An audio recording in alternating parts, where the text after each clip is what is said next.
mari kita mengeksplor Desa Sumber Canting. Desa Sumber Canting merupakan desa yang terletak di Kecamatan Botolinggo, Kabupaten Bondowoso. Bisa dibilang, desa ini terletak di daerah pegunungan. Akses jalan menuju desa ini sangat istimewa.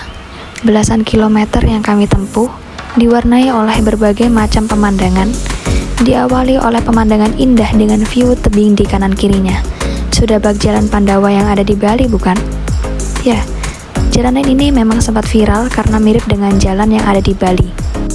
Namun perbaikan jalan untuk akses menuju Desa Sumber Canting masih belum maksimal. Jalan yang beraspal hanya ada di setengah perjalanan saja. Selanjutnya didominasi bebatuan terjal dan pasir yang gersang.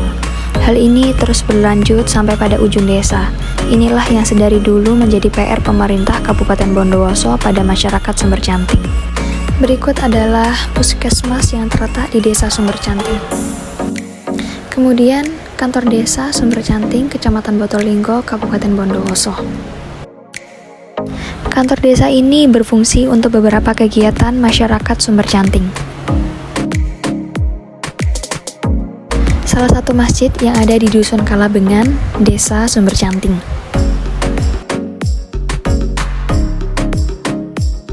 Oke, sekarang kita lanjut pada fasilitas pendidikan yang ada di Desa Sumber Canting.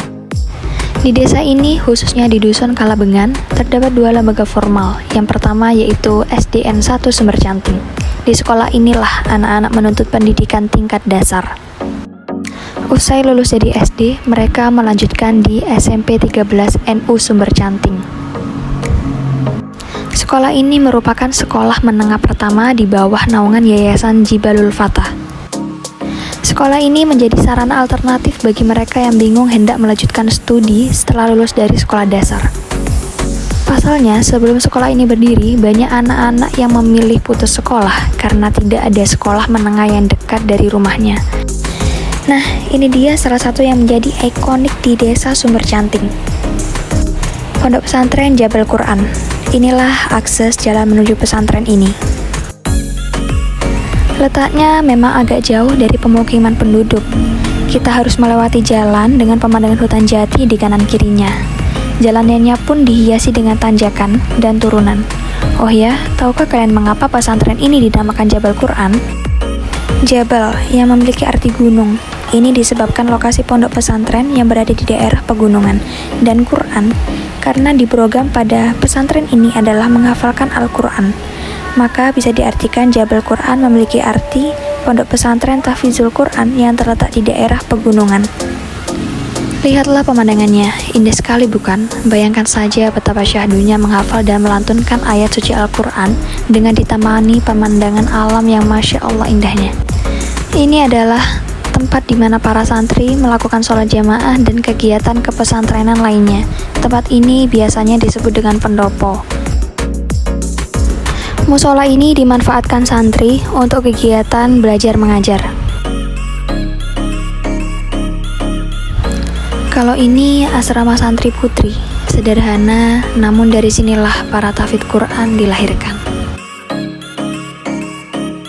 Terdapat 3 asrama di pondok pesantren putri Jabal Quran ini.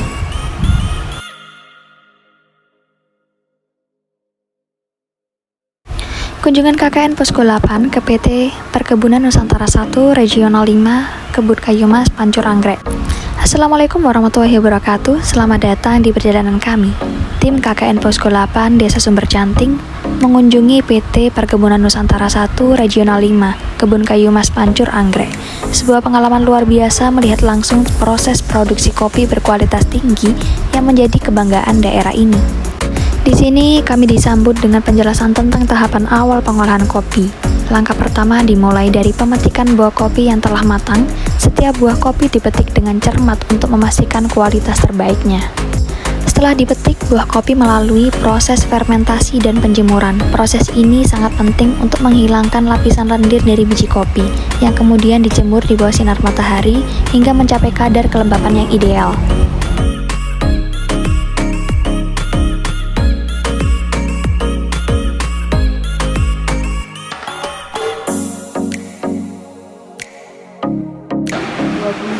Kalau di Sanggraing 24 hari. 24 hari. Tahapan berikutnya adalah pengupasan biji kopi yang telah kering dikupas untuk memisahkan kulit dari biji kopi. Biji kopi mentah ini kemudian digiling untuk menghasilkan green bean yang siap diproses lebih lanjut.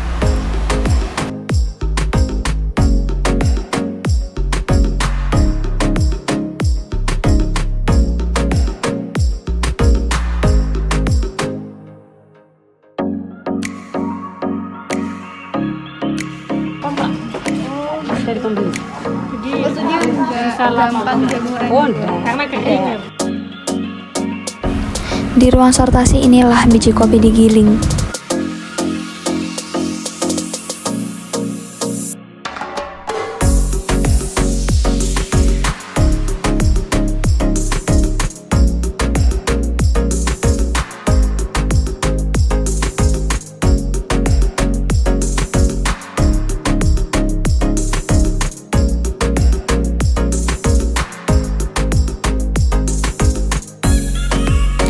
Selanjutnya, biji kopi disortir untuk memastikan hanya biji berkualitas terbaik yang dipilih. Penyortiran ini merupakan kunci untuk menjaga rasa dan aroma yang khas dari kopi kayu mas. Dan di sini penyortiran dilakukan secara manual.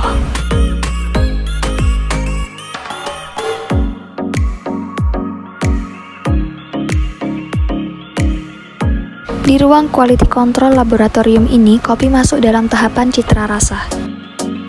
Setelah menempuh tahapan-tahapan proses pembuatan kopi, kita disuguhkan kopi asli dari PT Perkebunan Nusantara 1 Regional 5 ini. Kunjungan ini memberikan kami wawasan baru tentang betapa rumitnya proses di balik secangkir kopi yang kita nikmati sehari-hari.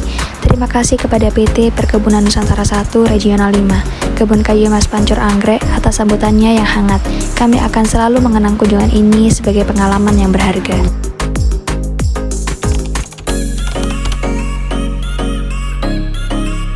Nah, sekarang intip keseruan kegiatan kami selama KKN di Desa Sumber Canting yuk.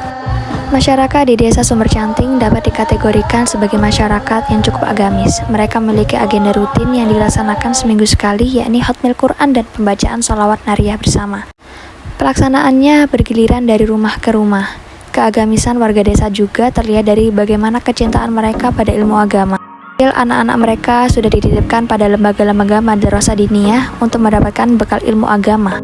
Bahkan kalau diamati, mereka lebih cenderung menyukai pendidikan agama dibandingkan dengan pendidikan umum atau formal. Inilah yang menjadi motivasi kami untuk meningkatkan minat belajar peserta didik pada pendidikan formal. Harapan kami terdapat keseimbangan antara pendidikan agama dan pendidikan formal anak-anak Desa Sumber Canting, karena keduanya sama-sama memiliki manfaat dan dampak yang besar untuk masa depan mereka.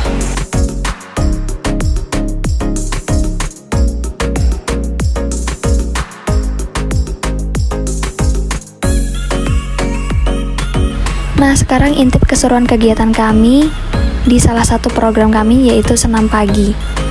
Ini adalah salah satu program kami, yaitu senam pagi bersama para warga dan santri. Alhamdulillah, acara berjalan dengan lancar dan ramai. Selain untuk menjaga kebugaran, kami berharap adanya senam pagi ini dapat menjadi salah satu cara untuk mempererat silaturahmi dengan warga desa. Nah, kalau ini kita lagi kerja bakti membersihkan salah satu kuburan yang ada di samping rumah kepala desa.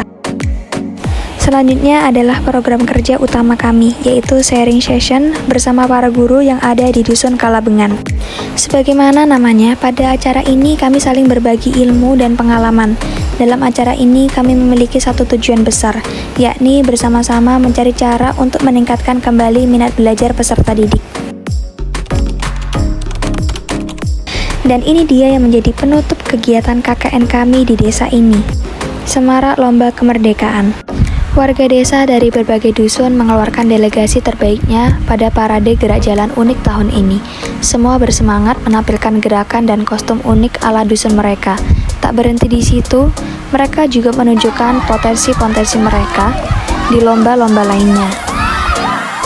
Ada balap argo untuk pasangan suami istri.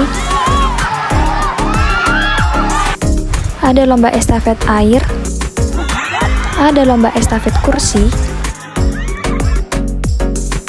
Ada lomba catur, ada lomba balap karung, ada lomba pidato Islami, dan lain sebagainya. Hingga malam harinya, semangat mereka tidak memudar. Mereka tetap menunjukkan semangat nasionalisme saat menyanyikan lagu Ya Lal Waton bersama.